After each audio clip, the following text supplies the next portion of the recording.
Hi friends, मेरा नाम है वैशाली। ये मेरा आप वीडियो प्लीज ध्यान से सुनिए और उन लोगों को भी दिखाइए जो बार बार ये कहते हैं कि यीशु मसीह दर्शन नहीं देता, ये मिराकल जो है वो फेक है, पवित्र आत्मा कोई नहीं होता, पवित्र आत्मा दर्शन नहीं दिखाता। यूट्यूब पे ऐसे अनगिनत लोगों ने अपने एक्सपीरियंस शेयर किए हैं, यूट्यूब के द्वारा, वेबसाइट्स के द्वारा। ये कहा है कि मैं प्रार्थना कर रहा था, पवित्र आत्मा से मैं भर गई और मैंने स्वर्ग को देखा। एक लेडी 40 डेज तक स्वर्ग में थी। आप यूट्यूब पे चेक कीजिए। एक बौद्ध धर्म के एक बहुत बड़े तिब्बत के मठाधीश बोलते हैं, उसको हिंदी में क्या बोलते हैं, जो बहुत बड़े अध्यक्ष बौद्ध धर्म के, उनको यीशु ने नरक का दर्शन दिया। बहुत सारे लोग रोजाना अनगिनत प्रकाशन ईश्वर के द्वारा प्राप्त करते लोग, लेकिन लोग ये कहते हैं कि वो लोग यीशु यीशु यीशु करते रहते हैं, बस इसलिए उनके दिमाग में बस वही विचार चलते हैं और उनके दिमाग में कुछ केमिकल लोचा हो जाता है और वो वही देखते हैं जिसे वो देखना चाहते हैं, और इसलिए तो उनको यीशु का दर्शन होता है। मेरा वीडियो प्लीज अच्छे से देखिए आप। और वो ये भी कहते हैं कि वो जो लोग क्रिश्चियन लोग हैं ना, वो जो अनपढ़ लोग होते हैं उनके अज्ञान का फायदा उठाते हैं, वहां पे जाके उनको अपने धर्म में कन्वर्ट करते हैं। उनको कन्वर्ट करना तो बहुत आसान होता है, वो तो पढ़े लिखे नहीं रहते। आपको बताना चाहती हूँ, आप नेट पे सर्च कीजिए, ख्रिस्त धर्म का प्रचार करने वाले जो लोग हैं वो इतने ज्यादा हाई एजुकेटेड है कि सोच के भी मतलब एटलीस्ट मुझे तो एक इंसान मिले, उनके पास 52 डिग्रीज थी, 52 डिग्री, बैंक में जॉब करते थे, और उनकी गवाही अब मैं आपके साथ शेयर करना चाहती हूँ। उनका नाम है जॉन विक्टर। ये भाई मुझे नागपुर में मिले, मैंने उनसे बात की और उन्होंने बहुत अच्छी बातें मुझसे कही।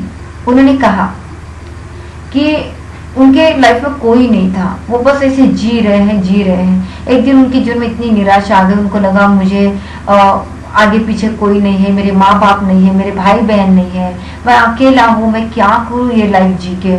उन्होंने वो एक सिंगदाना के जो फली होती है ना, वो उसमें कुछ पॉइजन डाला और उन्होंने कहा कि अब मैं ये खाता हूँ, लेकिन उन्होंने वो रास्ते पे नहीं कहा, वो घर पे आए और वो बहुत रोए और उन्होंने कहा बस अब मैं वो मुंह में डालने वाला था तो पीछे से मुझे किसी ने पुश किया, किसी ने धक्का दिया और मैं पीछे में उनके दिखता हूँ तो वहां पे कोई नहीं था। और अचानक से स्वामी वो बोल रहे थे, वो यीशु को स्वामी ऐसे बोल रहे थे कि स्वामी मेरे सामने आए। स्वामी मतलब कौन? तो उन्होंने कहा यीशु, जीसस क्राइस्ट। क्या उन्होंने उस वक्त यीशु को बुलाया था? नहीं बुलाया था। कभी यीशु से उन्होंने आशा करी? नहीं की थी, लेकिन यीशु फिर भी उनके सामने आए। वो इंसान सुसाइड करने वाला था, लेकिन यीशु ने उन्हें दर्शन दिया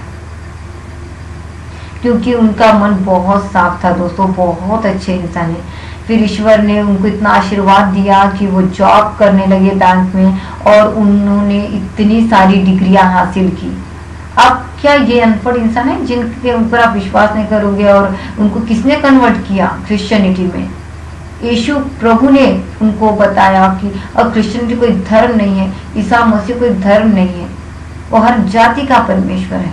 और फिर उन्होंने विश्वास किया और वो आज हम सबको यीशु का प्यार बांटते हैं और वो हर किसी को कहते हैं, किसी को भी, कोई भी उनके सामने आता है वो कहते हैं यीशु आपसे प्रेम करते हैं, यीशु आपसे प्रेम करते हैं।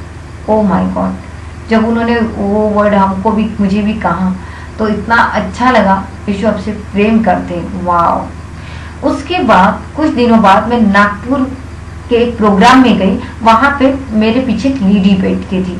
अब ये लेडी बिल्कुल अनपढ़, एक भी क्लास उसने पढ़ा नहीं है, एक भी क्लास नहीं, वो एक वर्ड भी ठीक से पढ़ नहीं पाती थी। मेरे हिंदी को मैनेज कीजिएगा। फिर वो कुछ पढ़ रही है, पढ़ने की कोशिश करने, पढ़ नहीं पा रही है। फिर मुझे थोड़ा इरिटेशन हुआ, मैंने कहा आप क्या पढ़ रहे हो, आपको पढ़ने नहीं आ रहा है तो क्या मैं आपको हेल्प करूं, दीजिए वो। अब मैं देखती हूँ तो वो बाइबल था। मैंने उनको पूछा आंटी उसका एज था 65 वो 70 कुछ होगा। एज तो मैंने पूछा नहीं, लेकिन उसको देख के समझ में आ रहा था 65-70 कुछ होगा उसका।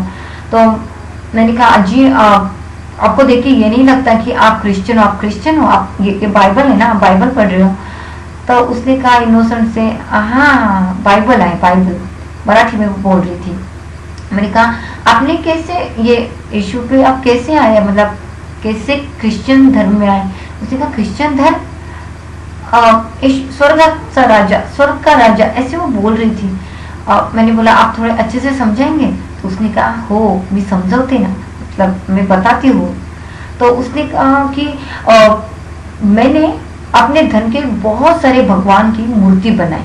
हर भगवान को छोटे छोटे मूर्तियों में मैंने ये बना, छोटी छोटी उनकी मूर्तियां बनाई और उनके लिए घर बनाया, बहुत अच्छा घर बनाया। और उस घर में मैंने छोटी छोटी मूर्तियां, हर प्रकार की मूर्तियां मैंने बनाई और वहाँ मैं उनकी हमेशा पूजा अर्चना मैं करती थी, ताकि कोई अगर बिजी रहे तो कोई दूसरा दौड़ के आ जाए, कोई दूसरा बिजी है तो तीसरा दौड़ के आ जाए। इससे बहुत सारे परमेश्वर मैंने की मैं आराधना करती थी, पूजा करती थी। वो हिंदू धर्म की महिला थी। और फिर अचानक से ये हो गया कि वो बीमार हो गई, इतनी बीमार हो गई, इतनी बीमार हो गई कि वो हमेशा आशा करती रहती कोई भगवान आए मुझे बचाए। और वो अचानक से फिर बहुत ज्यादा हो गया तो वो एकदम कोमा में चली गई। वो मुझे बता रही थी कि ऐसा हुआ मेरे साथ, मैं कोमा में चली गई। फिर वो कुछ स्पेशल रूम था, वहाँ पे भी उसको लेके गए और फिर डॉक्टर ने उस रूम में उसके बेटे से ये कहा, वो सुन रही थी। उसने कहा मतलब कोमा में जब वो थी तो उसके हाथ पैर वो हिला नहीं पा रही थी और उसको कुछ दर्द भी महसूस नहीं हो रहा था, लेकिन वो सुन सकती थी बातें, जो है वो सुन सकती, वो सोच सकती थी। मतलब वो सोच सकती थी, लेकिन वहाँ लोगों को लगता था मुझे सोच भी नहीं रही है, ये सुन भी नहीं रही है, एक मैं सुन पा रही थी। और डॉक्टर ने ये कहा की आता हिच्याजवळ जास्त वेळ नाही आहे, 4 दिवस वाचेल, मतलब अब इसके बाद ज्यादा टाइम नहीं है, 4 डेज बस बचेगी, तो इसका फोटोज वगैरह आप खींच लो। फिर जो लड़के लोग जो है फोटोग्राफर को लाए, वो फोटो खींच रहे, उसको सब पता है। उसने कहा मुझे सब पता है कि वो डॉक्टर ये कहा, ये फिर उसके बाद फोटोग्राफर आया, सबने मेरे साथ फोटो खिंचवाई, किसने खिंचवाई, वो भी सब उसको पता था, लेकिन वो बोल नहीं पा रही थी। अब उसने कहा कि अब मैंने मन में यही सोचा, बेटा बोले, उसने मुझे कहा सिर्फ मन में मैंने यही सोचा कि जाने दो, अब मुझे तो मरना ही है, स्वर्ग का राजा आएगा और मुझे बचाएगा, स्वर्ग का राजा आएगा और मुझे बचाएगा। मैंने ना बेटा उस वक्त किसी का भी नाम नहीं लिया। उसने कहा मैंने किसी का भी नाम नहीं लिया। उसने कहा स्वर्ग का राजा इंद्र होता है हिंदू धर्म के अनुसार, लेकिन मैंने कभी भी वो नाम नहीं लिया। जब मेरा मरने का आखिरी समय था, मैं ऐसी लेटी थी, मैंने ऐसे नहीं कहा कि इंद्र आएगा मुझे बचाएगा, मैंने ये कहा कि स्वर्ग, मैंने ऐसा क्यों कहा कि मुझे भी नहीं पता। उसने कहा कि स्वर्ग का भी मुझे स्वर्ग में जाना है, अभी स्वर्ग का राजा आएगा और मुझे लेके जाएगा, स्वर्ग का राजा आएगा मुझे लेके आएगा। जब भी मैं उसमें भी वो सोती थी, मतलब वो कोमा में भी सोती थी, लेकिन जब उसको नींद आती थी तो नींद खुलती थी उसकी, वही बोलती थी वो कि स्वर्ग का राजा आएगा मुझे आके बचाएगा। और अचानक से बेटा ऐसे हुआ कि 3 क्लाउड्स आए। अब क्लाउड्स का मेरा संबंध है, आपको तो पता ही अगर आपने मेरे पहले वीडियोस देखे हैं तो ऐसे 3 क्लाउड्स आए। तो यहाँ का और यहाँ का जो क्लाउड है उसमें से 2 ऐसे व्हाइट ड्रेस पहन के 2 आदमी निकले, लेकिन उनका वो आदमी इतने गोरे थे, इतने सुंदर थे और बहुत तेज उनका चेहरा था और उनको पंख थे, ऐसे उसने मुझे बताया। और वो पंख ऐसे हिला रहे थे तो म्यूजिक निकल रहा था, ऐसे उसने मुझे बोला, म्यूजिक निकल रहा था। और अचानक से धीरे धीरे जो बीच में का जो क्लाउड था, क्या बोलते उसको, बादल था, क्लाउड बादल था, उस बादल से एक आदमी ऐसे ऐसे ऐसे ऊपर आया और उसने इतना अच्छा ड्रेस पहन के था, उसने इतना अच्छा डिस्क्राइब किया ना उस लेडी ने, भले वो पढ़ी लिखी नहीं थी, उसने इतना अच्छा डिस्क्राइब किया।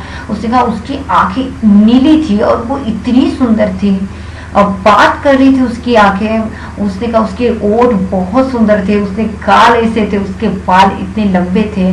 तो उसने कहा व्हाइट कलर का ड्रेस था, और मैं बस देखती रह गई कि इतना सुंदर आदमी कौन है जो मुझे सपने में दिख रहा है।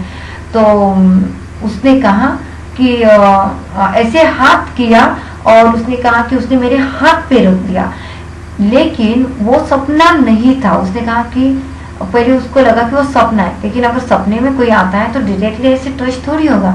तो डायरेक्टली उसको टच हुआ, उसने उसका हाथ पकड़ा और उसको कहा कि चल उठ स्वर्ग का राजा आला। उसने मतलब ईश्वर ने कहा कि चल उठ स्वर्ग का राजा तो आ गया है। बस उसको इतना ही देखा और वो चले गए। उसने मुझे ये कहा कि स्वर्ग का राजा, स्वर्ग का राजा। तब मुझे समझ में आ गया कि स्वर्ग का राजा ये ऐसा क्यों बोल रही है। देखो ये सब होने के बाद तुरंत कुछ घंटों के बाद वो उठ खड़ी हुई, और डॉक्टर ने एकदम ये कहा, उसने बोला कि चमत्कार झाला, चमत्कार हो गया, ऐसा कभी उसने लाइफ में नहीं देखा। 2-3 दिन के बाद उसको उसका वीकनेस थोड़ा चला गया, तो उसने कहा कि मैं तो घर के काम करने लगी, और अचानक से मैं उस मंदिर में गई। 2-3 दिन के बाद वो चल फिरने लगी, और उसने कहा कि जैसे मैं उठी तो मैंने देखा मेरा घर कुछ ठीक नहीं, मेरे बहुओं ने मेरा घर ठीक नहीं रखा, ये नहीं रखा, वो नहीं रखा। मैं उठी और मेरे घर के पूरे बर्तन घसने लगी, और उसके बाद उसको ख्याल आया कि उस मंदिर को मैं जाके देखूं। वो गई और उस मंदिर के हर मूर्ति को उसने देखा, और उसने देखा कि यार वो तो कोई इसमें है ही नहीं, इसमें तो सब गोल्ड पहन के है, सोना पहन के है, मेकअप करके, ये वो तो बिल्कुल भी सिंपल था, लेकिन बहुत सुंदर था। सोना नहीं था, कुछ ना, व्हाइट ड्रेस था, ऐसा तो इसमें कुछ नहीं है। तो उसने क्या किया, उनको एक रुमाल में बांध के उसमें एक पानी में डाल दिया, क्योंकि वो काफी वो वही सोच रही थी, वो कह रही थी महाराज, वो कोई तो महाराज है जो मेरे सपने में आए थे। तो फिर वो उसी सोच विचार में रही, और अचानक से कितने सारे दिन चले गए, लेकिन वो महाराज उसको कुछ दिखे नहीं। वो कौन थे जिसने मुझे अच्छा किया, 2 दिन में मुझे अच्छा किया। सब लोग चमत्कार चमत्कार करके चिल्ला रहे, लेकिन ये चमत्कार आखिर किस महाराज ने किया, किस बुआ ने किया। वो मतलब मराठी में एक वर्ड वो इस्तेमाल कर रही थी, बुआ, किस महाराज ने किया, तो समझ में नहीं आ रहा है। तो अचानक से एक लेडी उसके पास आई, उसने कहा उस लड़की ने कि आजी अब कितने दिन तक ऐसे घर में पड़ी रही को महाराज महाराज करके चिल्लाओगे, चलो हमारे मंदिर में आप चलो। तो उसने कहा कि नहीं मैं नहीं आऊंगी, मैं वो महाराज, वो स्वर्ग का राजा, उस महाराज को मैं बस पूजूंगी।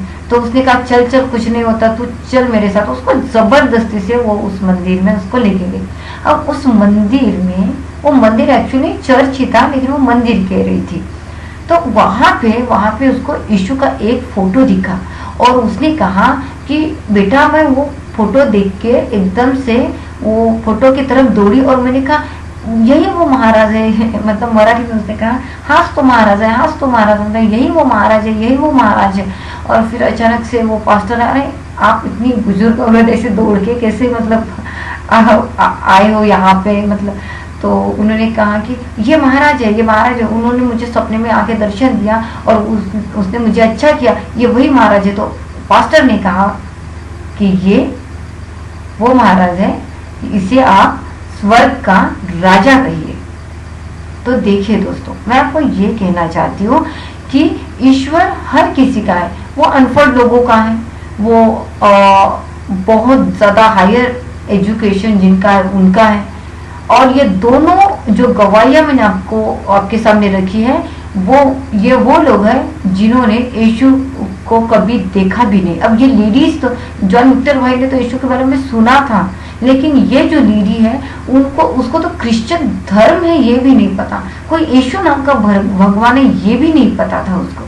फिर आप कैसे ये लोग कहते हैं कि हम यीशु यीशु यीशु करते रहते हैं इसलिए यीशु दर्शन देता। अब इस लेडी के बारे में आप क्या कहोगे, कितनी अद्भुत, कितनी अकल्पनीय, कितनी अलौकिक उसकी गवाही है दोस्तों। तो प्लीज आप विश्वास कीजिए। अगर आप विश्वास नहीं करते हैं तो आप प्लीज विश्वास कीजिए कि ईसा मसीह परमेश्वर है, वो इसी प्रकार आपके भी जीवन में आएगा, और वो आपके जीवन में भी अद्भुत चमत्कार करेगा। जिस चीज को आप पाना चाहते हो वो चीज ईश्वर देगा। अगर वो चीज नहीं देगा तो उससे 1000 गुना ज्यादा अच्छी चीज वो आपको देगा। ये हमेशा याद रखिए। वो उत्तम नहीं देता, वो सर्वोत्तम देता है। और वो हर किसी को दर्शन देता है और हर किसी से बात करता है, क्योंकि वो एक ऐसा परमेश्वर वो हमसे बहुत ज्यादा प्रेम रखता है। और ईश्वर जो दर्शन इन दिनों में लोगों को बता रहा है, दिखा रहा है, वो 101% सच है। और ये अनुभव आपको भी परमेश्वर दे। Praise the Lord. Thank you so much.